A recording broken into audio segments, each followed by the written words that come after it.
set amongst the picturesque Laurentian Mountains, 90 miles northwest of Montreal, for round 4 of the Rolex Sports Car Series.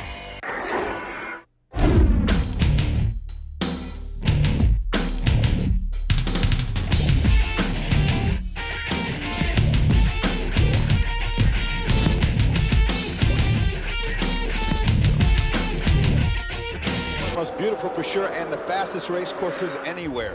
One of the quickest corners and dangerous corners is turn 1. It's scary. What the track map does not show you is that you arrive off the side of a mountain, down through turn 3, 4, you're going straight downhill, 5, 6, 7 sweepers where these cars will be able to really stretch your legs and get top speed. I tell you what, it's a great circuit. One thing about it, if you make a mistake, it's going to be very costly.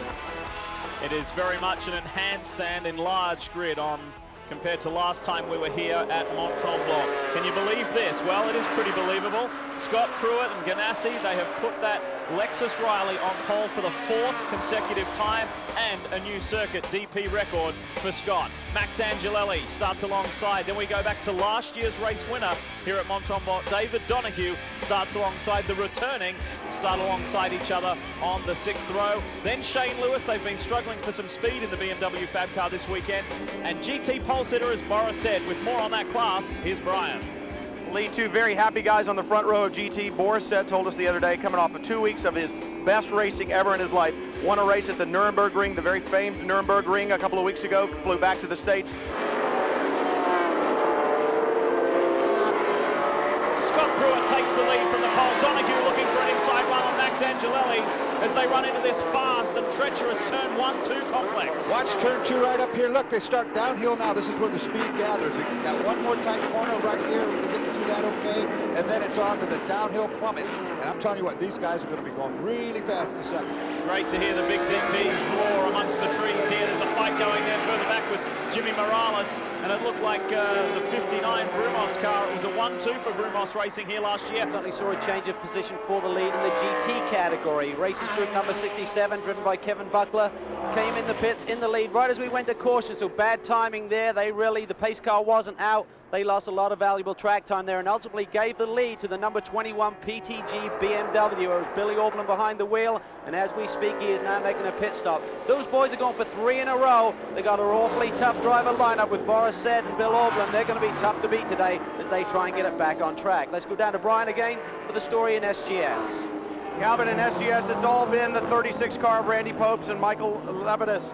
They've done a great job. I spoke with Randy when he got out of the car. He said, it is hot out there, and the only thing hotter than the temperature and inside the car is our cars. They are hooked up, and we are going well. So if they can stay on track and stay out of the way of the DPs, which has been difficult for some of these GT cars today, they should be looking good. Guys? Well, a lot at stake for the 21 PTG BMW, particularly Boris Said he could take over the GT Championship lead today.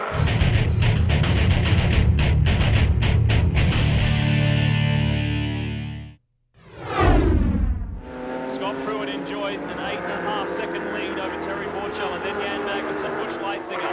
Ozzie Negri is 5th in the Shank Lexus Doran. Then we go back to Andy Wallace, who's really starting to close in on Oswaldo Negri. Very fast lap times late in the race from Andy Wallace. Then it's caught over on the Kelly Collins in the GW Motorsports RX.com prototype. Then back to Darren Law is 8th. Chris Hall, Larry Huang and Andrew Davis have done a wonderful job in the Georgia Tech prototype today. They sit in their best result, possible best result of 9th at the moment. And then it's the 0-2 Ganassi car of Luis Diaz, Jimmy Morales. Look at Borchella. He's being held up a little bit right there. And he's under heavy attack. Oh! Magnussen! Magnussen almost gets into the slow car. But he was taking advantage of the fact that he knew that Terry had been slowed up. The momentum broken. He's trying to get a run at him. They're the boys we were just talking about. And Magnussen now turns up the heat on Terry Borchella in Daytona Prototype Racing. For all of the engineers at TRD, the hours and hours of development work they've put in, and now they can finally savor a victory. Like these guys, 3 in a row for the PTG boys. Brian. The hat trick for you guys, Bill. You and Boris, the hat trick for you guys. You got to be excited about this. The only people in this whole pit lane that wanted to see the yellow come out and stay out was probably you guys. Oh man, why does he have to make me so nervous at the end of this race? It was going so perfect. Well, Boris brought it home. I mean, I'm happy for that. These guys are Here's the man. These guys are awesome. Tom Milner, thanks, man. Well, we'll see them all in victory lane, Lee.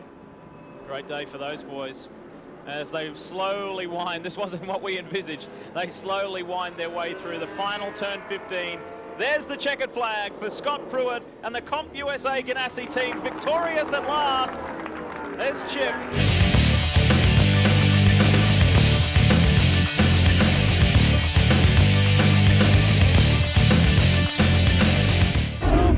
It was wonderful being here in Mont-Tremblant once again, here at the base of the ski runs. Certainly a very picturesque place. We look forward to the next event on the Rolex Series.